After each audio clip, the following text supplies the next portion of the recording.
사도신경으로 예배를 시작하겠습니다. 나는 전능하신 아버지 하나님 천지의 창조주를 믿습니다. 나는 그의 유일하신 아들 우리 주 예수 그리스도를 믿습니다.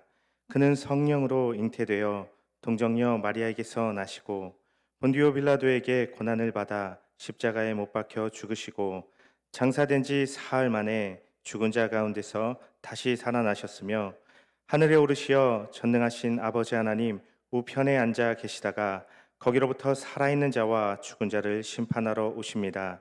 나는 성령을 믿으며 거룩한 공교회와 성도의 교제와 죄를 용서받는 것과 몸의 부활과 영생을 믿습니다. 아멘. 아멘.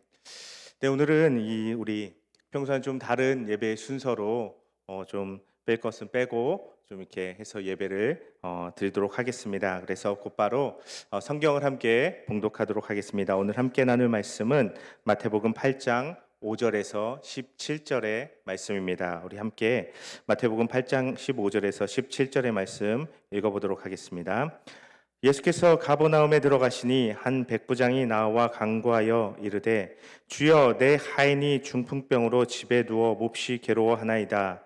이르시되 내가 가서 고쳐주리라. 백부장이 대답하여 이르되 주여 내 집에 들어오심을 나는 감당하지 못하겠사오니 다만 말씀으로만 하옵소서. 그러면 내 하인이 낫겠사옵나이다. 나도 남의 수하에 있는 사람이요 내 아래에도 군사가 있으니 이더러 가라 하면 가고 저더러 오라 하면 오고 내 종더러 이것을 하라 하면 하나이다. 예수께서 들으시고 놀랍게 여겨 따르는 자들에게 이르시되 내가 진실로 너희에게 이르노니 이스라엘 중 아무에게서도 이만한 믿음을 보지 못하였노라. 또 너희에게 이르노니 동서로부터 많은 사람이 이르러 아브라함과 이삭과 야곱과 함께 천국에 앉으려니와 그 나라의 본 자손들은 바깥 어두운 데에 쫓겨나 거기서 울며 이를 갈게 되리라. 예수께서 백부장에게 이르시되 가라 내 믿은 대로 될지어다 하시니 그 즉시 하인이 나으니라. 여기까지 일단 보겠습니다. 원래 이렇게 잘 오셨습니다 하면서 박수를 하고 시작을 해야 되는데 오늘은 제가 먼저 기도하고 말씀을 나누도록 하겠습니다. 하나님 아버지 감사합니다. 하나님 늘 우리가 함께 모여서 예배당에서 드리는 예배와 같이 오늘 예배하지 못하지만 각자의 자리에서 동일한 마음으로 하나님을 사랑하고 하나님을 바라고 하나님을 예배하고자 하는 중심으로 우리 청년들 함께 모여서 주님 앞에 나아갑니다. 이 예배 가운데 함께하여 주시고 주님 임재하여 주시고 각자에게 하나님 은혜 베풀어 주시고 하나님 이 시간을 통하여서 하나님의 위로와 회복과 하나님 주시는 힘과 아버지 하나님 은혜를 경험하는 복된 시간 되게 하여 주시옵소서. 예수님의 이름으로 기도드립니다. 아멘. 여러분 잘 지내시고 계시나요? 참 지금 제가 굉장히 이렇게 저렇게 둘러보면서 설교하고 있지만 제 앞에 지금 아무도 없습니다. 물론 이제 각자의 자리 가운데 유튜브로 지금 보면서 함께하고 계시지만 설교하는 제 앞에는 아무도 없습니다. 주일이 되었고 매주일 참 반갑게 만나서 인사하고 함께 예배하였는데 언제까지나 계속 그럴 수 있을 거라 생각했는데 뜻밖의 이렇게 흩어져서 예배 드리는 날이 왔습니다. 참 많이 보고 싶고 참 빨리 다시 함께 모여서 예배할 수 있었으면 하고 바라게 됩니다. 우리 지금은 좀 아쉬운 마음에 좀 흩어져서 예배하지만 하루빨리 함께 모여서 다시 예배할 수 있는 날을 우리 기도하면서 기다리고 또 다시 모일 수 있을 때 기쁨으로 만나서 반갑게 또 만나서 더 기쁘게 하나님을 예배하고 또 찬양할 수 있게 되기를 소망합니다. 그리고 요새 다들 잘 하시겠지만요. 나와 타인을 위해서 면역력 관리 잘하고 마스크 잘 쓰시고 건강하게 지내실 수 있기를 바랍니다. 또 너무 이 질병의 소식들에 집중해서 마음을 빼앗기거나 두려워하지 않으시게 되시기를 바라고 축복합니다. 그리고 지금 이 시간에는 하나님이 지금 이때 우리에게 주시는 그 하나님의 마음과 말씀들을 함께 나누어 보도록 하겠습니다. 먼저 5절의 말씀을 보겠습니다. 5절의 말씀을 보면요. 예수께서 가버나움에 들어가시니 한 백부장이 나와 간구하여 라는 말씀으로 오늘 본문이 시작되고 있습니다. 문맥을 이해하기 위해서 여러분께 한 가지 질문을 드리자면요. 예수님이 지금 어디에서 가버나움으로 들어오고 계실까요? 힌트는 오늘 읽지 않았지만 8장 1절의 말씀에 있는데요. 예수께서 산에서 내려오시니 라고 되어 있습니다. 예수께서요 산에서 내려오셔서 지금 가버나움에 들어가고 계시다는 것입니다. 예수님은 지난 몇 주간 우리가 살펴본 것처럼 산 위에서 제자들 또 무리들을 가르치시고 지금 그 말씀을 마치시고 산에서 내려오시는 중이셨습니다. 이것을 잘 기억해 주시기를 바랍니다. 그리고 예수께서요 이제 가버나움에 막 들어오셨을 때 한 사람이 예수님 앞에 나와 예수님을 만나게 됩니다. 누구일까요? 백부장입니다. 백부장은 당시 이스라엘 지역에 주둔하고 있는 로마 군대의 100인대, 다시 말해서 100명으로 이루어진 부대를 지휘하는 로마의 군인을 가리키는 말이었습니다. 그 로마의 군대 지휘관이 예수님을 찾아온 것입니다. 6절 말씀 계속해서 보겠습니다. 이르되 주여 내 하인이 중풍병으로 집에 누워 몹시 괴로워하나이다. 백부장이 예수님께 간구하는 내용이 이어지고 있습니다. 제 하인이 중풍병으로 괴로워하고 있습니다. 그러니 어떻게 하라고요? 예수님 좀 고쳐주십시오. 불쌍히 여겨주십시오 하고 간청하고 있는 것입니다. 그러자 예수님께서요 7절과 같이 말씀하십니다. 이르시되 내가 가서 고쳐주리라 라고 말씀하시는 것입니다. 그런데 내가 가서 고쳐주리라 하는 이 예수님의 말씀이요 두 가지 의미로 해석될 수 있다는 것입니다. 헬라어는요 어떤 격이나 시제에 따라서 때로는 그 의미가 복수적으로 해석될 때가 있는데요. 오늘 이 말씀도요 그렇습니다. 먼저 하나는 우리 말씀에 우리 성경에 기록된 것처럼 예수님께서 기꺼이 내가 친히 가서 고쳐주겠다 하는 말씀으로 해석될 수 있습니다. 그리고 다른 하나는요 이것입니다. 내가 몸소 가서 그를 고쳐주어야 하겠느냐라고 예수님께서 반문하시는 것으로 이 본문을 해석할 수 있다는 것입니다. 그런데 이 두 번째 해석은요 뭔가 우리에게 불편합니다. 익숙하지 않습니다. 진짜 예수님께서 그렇게 말씀하셨다고? 라는 생각을 우리에게 들게 한다는 것입니다. 그런데요 마태복음의 앞뒤 전후 이어지는 문맥에 보면요 예수님 당신 스스로를 이스라엘의 집에 잃어버린 양을 찾으러 오신 분이라고, 다시 말해서 유대인을 위해서 오신 분이라고 말하고 있는 것을 볼 수 있습니다. 그리고 마태복음 10장에서 제자들을 파송하는 데 있어서도요 너희들은 이스라엘의 잃어버린 양들에게 가라라고 말씀한다는 것입니다. 마태복음은요 철저히 유대인 중심으로 쓰여진 복음서이기 때문에 그렇습니다. 지금 그런 맥락을 볼 때 이 말씀도요 오히려 우리 성경에 기록된 것과 다르게 두 번째 내가 친히 가서 고쳐주어야 하겠느냐라고 반문하시는 예수님의 대답으로 이해하는 것이 어찌 보면 더 자연스럽다는 것입니다. 그 가운데 유대인이 아닌 이방인 백부장이 어떻게 반응하는지를 예수님께서 보시고자 하셨다는 것입니다. 백부장의 반응을 보겠습니다. 8절입니다. 백부장이 대답하여 이르되 주여 내 집에 들어오심을 나는 감당하지 못하겠사오니 다만 말씀으로만 하옵소서. 그러면 내 하인이 낫겠사옵나이다. 아닙니다. 예수님, 지금 백부장은요 예수님의 이런 반문 앞에, 예수님의 이런 어찌 보면 이방인, 너는 이방인이잖아 라고 하시는 말씀 같은 이런 말씀 앞에 오히려 겸손함으로 반응합니다. 아닙니다. 예수님, 당신께서 저희 집에 들어옴을 저는 감당할 수 없습니다. 그 다음에 놀라운데요, 말씀만 하십시오. 말씀만 해주십시오. 예수님께서 말씀만으로도 이 병을 치료해 주실 줄로 믿습니다 라고 고백하고 있는 것입니다. 그 다음에 이어지는 말씀에 보면 더 놀라운 고백이 이어지는데요. 나도 남의 수하에 있는 9절 말씀입니다. 나도 남의 수하에 있는 사람이요 내 아래에도 군사가 있으니 이더러 가라 하면 가고 저더러 오라 하면 오고 내 종더러 이것을 하라 하면 하나이다. 이런 말씀입니다. 예수님, 저도 누군가의 부하이고 저에게도 부하들이 있습니다. 저도 누군가가 저의 윗사람이 저에게 명령을 하면 순종하듯이 제 아랫사람, 제 부하들도 제가 명령하면 가라면 가고 오라면 오고 이것 하라 하면 합니다.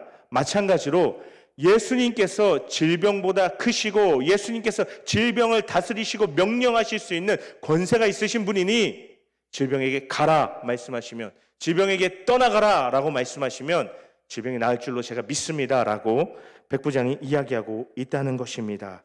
예수님의 말씀 앞에, 예수님의 말씀의 권세 앞에 질병이 굴복할 것을 믿는다라고 고백하고 있다는 것입니다. 이 백부장의 고백을 들은 예수님의 말씀이 이어집니다. 10절입니다. 예수께서 들으시고 놀랍게 여겨 따르는 자들에게 이르시되 내가 진실로 너희에게 이르노니 이스라엘 중 아무에게서도 이만한 믿음을 보지 못하였노라. 예수님께서요, 오늘 말씀해 보면요, 분명하게 예수님께서요, 이 백부장의 말에 놀라셨다라고 기록되어 있다는 것입니다. 마태는 예수님께서 백부장의 말에 놀라셨다라고 기록하고 있는 것입니다. 여기 놀라다에 해당하는 헬라어 단어는 사우마조라는 단어입니다. 동사입니다. 그런데 이 단어가 마태복음에서 예수님께 사용된 유일한 경우가 바로 이곳이라는 것입니다. 사우마조는요, 사우마라는 명사에서 유래된 단어인데요, 사우마라는 명사는요, 경이로움이라는 의미를 가지고 있습니다. 예수님께서 이 백부장의 대답에 대해서 경이로움을 느끼셨다는 것입니다. 경이로움을 느낄 정도로 놀라셨다는 것입니다. 무슨 의미입니까? 이 사람이 어떻게 이런 말을 할 수 있지? 라는 반응이라는 것입니다. 이스라엘 사람들에게도, 하나님의 백성이라는 이스라엘 사람들에게도 이런 믿음을 본 적이 없는데, 이 사람은 이방인인데 어떻게 이런 믿음을 갖고 있고 어떻게 이런 믿음을 보이고 있는 것이지, 이런 말을 하는 거지? 라고 예수님께서도 생각하셨다는 것입니다. 그러면서 11절에 보면요, 또 너희에게 이르노니 동서로부터 많은 사람이 이르러 아브라함과 이삭과 야곱과 함께 천국에 앉으려니와. 동서로부터 많은 사람들이 와서요, 천국을 상징하는 이스라엘의 뿌리고 조상인 아브라함과 이삭과 야곱의 곁에 앉게 된다는 것입니다. 동서로부터라는 것은 유대인이 아닌, 이스라엘 사람이 아닌, 이스라엘 밖에 유대인이 아닌 이방인들이 나와서 하나님 나라에 들어갈 수 있게 됨을 예수님께서 말씀하시는 것입니다. 이방인들도 상관없이 유대인이 아니어도 천국에 들어갈 수 있다라고 말씀하시는 것인데요, 그러면서 12절에 보면요, 그 나라의 본 자손들은 바깥 어두운 데 쫓겨나 거기서 울며 이를 갈게 되리라 라고 말씀합니다. 천국의 본 자손이 누구겠습니까? 하나님의 백성으로 택함 받았고 스스로 하나님의 백성이라고 칭하는 이스라엘 백성들, 유대인들이라는 것입니다. 그런데 정작 이들은 쫓겨나서, 천국에서 쫓겨나서 바깥 어두운 데서 슬피 울며 이를 갈게 된다는 것입니다. 왜 울며 이를 갈까요? 쫓겨났기 때문입니다. 바깥 어두운 데 버려졌기 때문입니다. 바깥 어두운 데가 어디겠습니까? 천국에 대비되는, 하나님 나라에 대비되는 영원한 지옥이라는 것입니다. 당연히 자기들은 천국 백성이라 생각했지만 그날에 버림을 당하고 천국에 들어가지 못하는 이스라엘 백성들, 유대인들의 처지를 이야기하는 것입니다. 이 두 절의 말씀이 무엇을 이야기합니까? 이방인이라 하더라도 지금 이렇게 백부장과 같이 놀라운 믿음을 보이는 자들은 마땅히 천국에, 하나님 나라에 들어가는 천국 백성이 된다는 것입니다. 하지만 스스로 천국 백성이라 하지만, 하나님의 백성이라 하지만 믿음을 보이지 못하면, 주 앞에 합당한 예수님에 대한 믿음이 없는 자들에 대해서는 천국에 들어갈 수 없다라고 엄중하게 예수님 말씀하시는 것입니다. 1차적으로는 백부장의 신앙과 믿음을 칭찬하는 것이지만 동시에 믿음 없는, 예수님을 거절하고 받아들이지 않는 당시의 무리들과 많은 사람들에게 대해서, 종교 지도자들에 대해서 예수님께서 경고하시는 말씀이라는 것입니다. 그리고 나서 이어서 이 말씀을 마치신 예수님께서 13절과 같이 말씀하십니다. 예수께서 백부장에게 이르시되 가라, 내 믿은 대로 될지어다 하시니 그 즉시 하인이 나으니라. 예수님께서 내 믿은 대로 될지어다 라고 말씀하셨고 하인은 그 즉시로 나았다는 것입니다. 이 이야기는 믿음 좋은 이방인 백부장과 그 백부장을 주인으로 든 덕분에 중풍병이라는 중한 병을 고침받은 하인의 이야기라 할 수 있을 것입니다. 그런데 오늘 이 이야기가 지금 이 상황, 우리에게 무엇을 말씀하시고 어떤 의미가 있느냐 하는 것입니다. 우리는 오늘 설교의 제목을, 제가 앞서 설교 제목을 말씀 안 드린 것 같은데, 오늘 설교의 제목은요, 낯선 주일의 의미라는 제목입니다. 우리는 낯선 주일을 보내고 있습니다. 우리가 익숙한 주일은요, 설령 우리가 가끔 때때로 사정이 있어서 주일을 우리가 스스로 빠질 때는 있지만, 우리가 기대하는 주일, 익숙한 주일의 모습은 오후 1시 반이 되면 우리 비전홀에서 에베네셀이 모이고 청년들이 모여서 찬양이 시작되고 말씀이 전해지는 그런 예배가 우리에게 익숙한 예배에 익숙한 주일이라는 것입니다. 그런데 지난주부터 시작되긴 했지만, 지난주는 그래도 이 자리에서 함께 예배할 수 있었는데요, 이번 주에 모두가 비전홀이 아닌 우리 청년 모두가 비전홀이 아닌 다른 곳에서 예배를 드리고 있다는 것입니다. 우리가 이전에 전혀 주일 예배 장소라고 생각하지 않았던 곳에서 지금 예배를 드리게 되었다는 것입니다. 그야말로 낯선 주일을 맞고 있습니다. 이번 한 주를 보내면서요, 그래서 참 고민이 많았습니다. 그리고 이렇게 우리가 예배 드리는 게, 예배 드리면 아마 이런 마음이 있을 거예요. 정말 이렇게 예배 드려도 되나?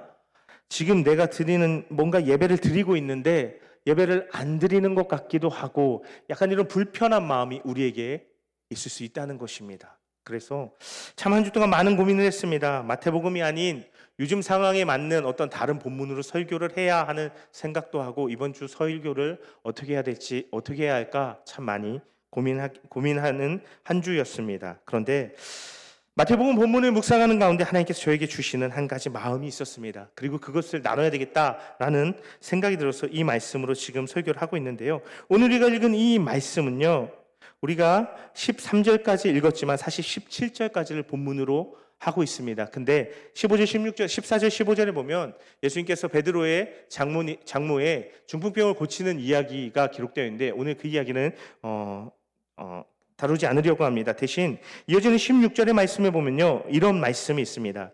저물매 사람들이 귀신 들린 자를 많이 데리고 예수께 오거늘 예수께서 말씀으로 귀신들을 쫓아내시고 병든 자들을 다 고치시니라고 말씀하고 있다는 것입니다. 여기에 한 가지 중요한 표현이 있습니다. 혹시 우리 청년들 감이 올까요? 여기 한 가지 중요한 표현은요, 저물매라는 표현입니다. 사람들이 예수님께 귀신 들린 자들을 많이 데리고 나왔는데 언제냐면요, 저물어 갈 때라는 것입니다. 왜 하필 저물어 가는 그때에, 밝은 낮에 데려오면 더 편하고 좋을 것을 저물어 가는 때 사람들이 예수님 앞에 귀신 들린 자들을 데리고 나왔을까요? 우리가 어떤 미신의 이야기, 자주 들었던 미신의 이야기처럼 밤이 되면 귀신들이 막 더 활동하고 새벽이 되면 밝아지면 떠나고, 그래서 그런 걸까요? 성경이 정말 그런 이야기를 하는 걸까요? 이 저물매를 이해하기 위해서는요, 유대인의 시간 개념을 이해할 필요가 있습니다. 우리는 하루가 언제 넘어가죠? 다음 날로 바뀌죠? 밤 12시, 그렇죠? 밤 12시 자정에 날짜가 바뀌게 됩니다. 그런데 당시 유대인들의 그런 시간 개념은요, 우리와 달랐는데요. 하루가 다음 날로 넘어가는 시간이 오후 6시였다는 것입니다. 그러면 이 저물매라는, 이 저물어 가는 때라는 것은요, 다시 말해서 하루가 다른 날로, 다음 날로 넘어가는 때라고 이해할 수 있다는 것입니다. 왜 새 날로 넘어가는 시점에 이 사람들은 귀신 들린 자들을 데리고 예수님 앞에 나왔을까요? 그 전날은 도대체 어떤 날이기에 바로 이 날, 새 날 예수님 앞에 나와야 했을까요? 전날은 못 움직이는 날이었고 일하면 안 되는 날이었다는 것입니다. 무슨 의미입니까? 안식일이었다는 것입니다. 안식일이었기 때문에 사람들이 움직일 수 없었지만 지금 안식일에서 그 다음 날로 넘어가는 시점이 되었기 때문에 사람들이 귀신 들린 자들과 병든 자들을 데리고 예수님 앞에 나왔다는 것입니다. 자, 그럼 다시 한번 생각해 보겠습니다. 지금까지 있었던 이 모든 일들이 다 언제 벌어진 일들이라고요? 안식일에 있었던 일이라는 것입니다. 산에 올라가셔서 제자들과 무리들을 가르치신 것도, 나병 환자를 고치신 것도, 백부장의 하인을 고치신 것도, 베드로의 장모를 고치신 것도 다 안식일에 예수님께서 행하셨던, 안식일에 있었던 사건들이라는 것입니다. 여기 제가 오늘 우리 청년들과 나누고 싶은 이야기가 담겨 있습니다. 당시 유대인들은요, 안식일이 되면 회당이나 성전에서 예배를 드렸습니다. 일을 하지 않았습니다. 아니, 일을 하지 못하겠습니다. 율법은 안식일에 일을 하는 것을 금지하고 있었습니다. 또 장로들이 만든 이 유전이라는 것에 보면 안식일에 최대 걸어갈 수 있는 걸음수까지도 정해져 있었습니다. 그 이상을 걷지 못하게 했습니다. 그런데 예수님이 보여주시는 안식일의 모습은 유대인에게 익숙하지 않은 모습이었다는 것입니다. 회당이 아닌 산에서 말씀을 나누고, 일하면 안 되는 안식일에 병자들의 병을 고쳐주고 귀신을 쫓아내고 하셨다는 것입니다. 당시 유대인들이 보기에는 굉장히 낯선 안식일의 모습을 예수님이 보여주셨다는 것입니다. 바리새인들과 서기관들은 바로 이 예수님의 낯선 안식일의 모습 때문에 예수님을 거절했고, 예수님을 거부했고, 또 나중에는 예수님을 죽이려고까지 했다는 것입니다. 우리가 낯선 장소에서 낯선 방식으로 지금 예배하고 있지만, 우리가 온전히 하나님께 집중되어 중심을 두리고 있다면 이 예배는 하나님께서 기뻐 받으시는 예배인 줄로 믿습니다. 아멘. 예수님께서는 분명히 말씀하셨습니다. 예수님께서 안식일의 주인이시라 라고 말씀하셨습니다. 예수님께서 행하신 그 안식일의 모습이 우리가 배우고 따라야 할 안식일의 모습이라는 것입니다. 우리가요, 이렇게 흩어져서 드린 예배, 예수님께서 중심을 드린 예배라면 예수님 기뻐하시지만 오히려 정작 우리가 매주일 모여 드리는 예배, 이곳에서 찬양하고 예수님 앞에 나아가는 겉으로는 아무 문제 없어 보이는 예배이지만 우리가 중심을 드리지 못한 예배라면 오히려 그 예배가 예수님 앞에 기쁨으로 받아들여진 예배가 될 수 없다는 것입니다. 이번 코로나 사태를 겪으면서요, 여러 가지 생각들을 하게 되었습니다. 물론 인차적으로는요, 질병을 당하고 또 질병을 치료하고 또 이 일을 감당하기 위해서 수고하고 애쓰시는 그런 모든 분들을 위해서 기도하는 마음이 가장 먼저 들었습니다. 그러나 동시에 한 개인으로서 나에게 이 사건이 주는 의미는 무엇일까? 하나님께서 이 일로 나에게 깨닫게 하시고 말씀하시는 바는 무엇일까라는 생각을 계속해서 반복해서 되뇌이게 되었다는 것입니다. 주일에 예배당에서 예배드리지 못하는 현실에 대해서 반복해서 고민하며 답을 찾으려 해보았습니다. 저는 이 부분에 대해서 조금 더 구체적으로 우리 청년들과 나누길 원하는데요. 우리가 모이지 못하고 흩어져서 예배하는 목적은 너무나도 분명합니다. 그것은 사람들이 우리를 비판해서도 아니고 어떤 우리가 사람들에게 욕먹지 않기 위해서가 욕먹지 않기 위해서 1차원적으로 그런 차원이 아니라는 것입니다. 우리가 우리의 믿음 자체를 부인하고 핍박하는 환경이라면 그 핍박을 이겨내고 예배를 하는 것이 맞습니다. 하지만 우리가 모이는 것이 오히려 지금 상황에서는 이웃에게 위협이 될 수 있는 이 상황에서는 모일 수 있는 권리를 내려놓는 것이 이웃에 대한 우리의 사랑을 보일 수 있는 방법이라는 것입니다. 그래서 우리는 모이기를 내려놓고 포기하고 흩어져서 예배하고 있는 것이라는 것입니다.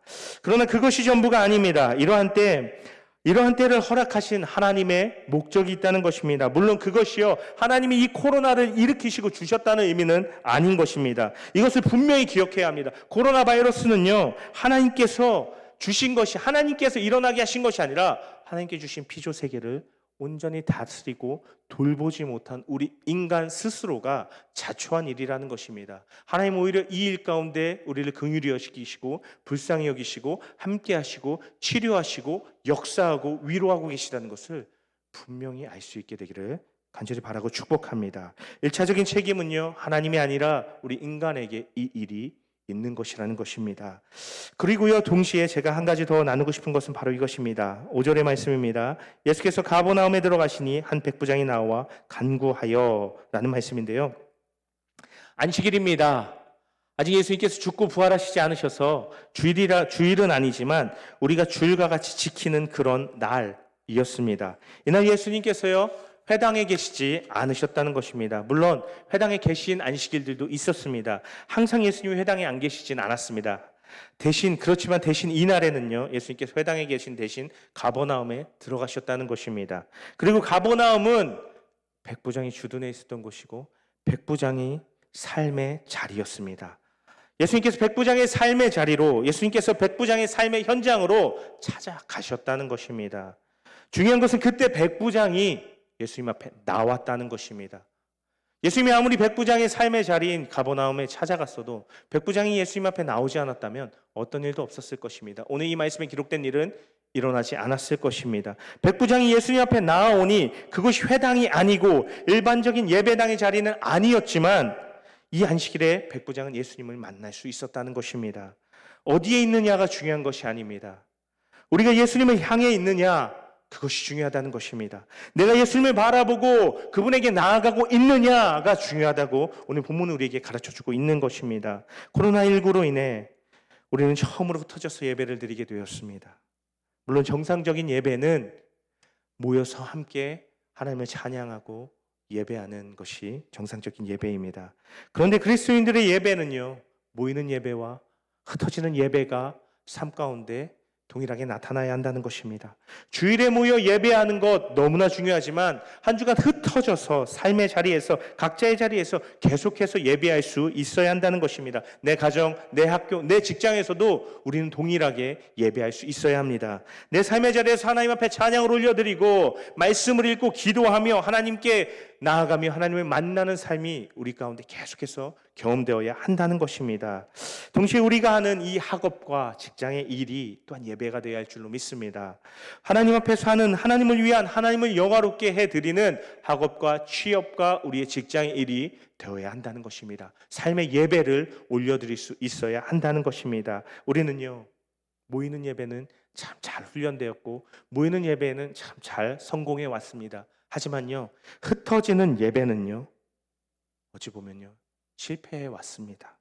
주일에 예배당을 나가면 그걸로 끝이었습니다. 한 주 동안 예수님을, 하나님을 떠올리지 않고 생각하지 않고 다음 주일 다시 예배당에 나올 때까지 까맣게 잊어버린 채 살아가기가 일수였다는 것입니다. 내 삶과 내 학업과 내 직장의 일이, 내 가정이 하나님과 전혀 상관없는 것처럼 하나님과 떨어져서 살아왔다는 것입니다.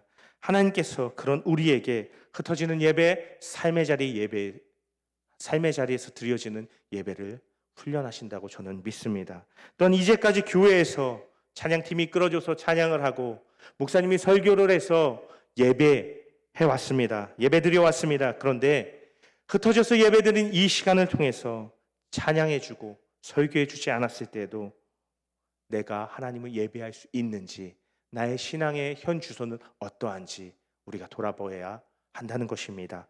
나 혼자 내 신앙을 지탱해 갈 수 있는지, 내가 혼자서도 예수님 떠나지 않고 잊어버리지 않고 살아갈 수 있는지, 내 스스로 다시 오시는 예수님 앞에 설 수 있는 그 믿음이 지금 나에게 있는지, 훈련되어 있는지, 나는 오늘 백부장과 같이 예수님을 놀라게 해드릴 수 있는 그 믿음이 나에게 오늘 있는가 스스로 살펴보는 시간 삼아야 한다는 것입니다. 우리 신앙의 현재를 돌아보고 점검할 수 있는 기회로 예수님이 어쩌면 이 시간을 우리에게 주셨다는 것입니다.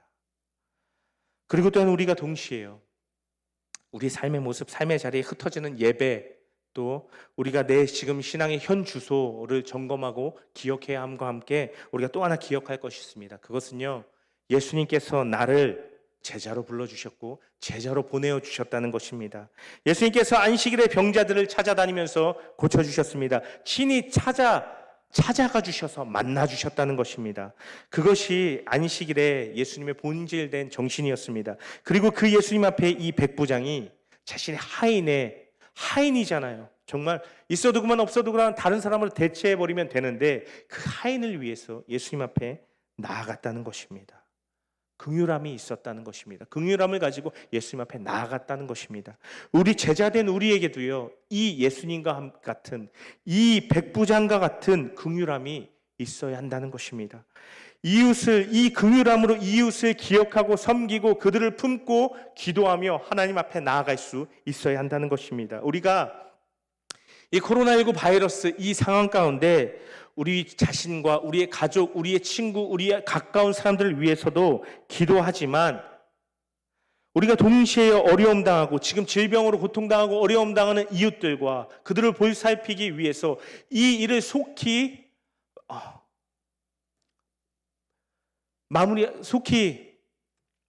지나가게 하기 위해서 힘쓰고 애쓰는 사람들을 기억하며 그들을 위해서도 함께 기도할 수 있어야 한다는 것입니다. 대구와 경북 지역을 위해서 기도해야죠.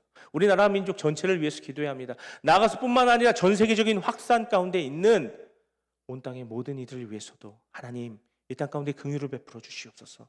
이 코로나 바이러스가 속히 소멸되고 지나가게 하여 주시옵소서. 이 이후에 이 일로 경제적인 어려움 가운데 전 세계가 또 우리 청년들이 이 나라 민족이 어려움 당치 않게 하여 주시옵소서라고도 우리가 기도할 수 있어야 한다는 것입니다.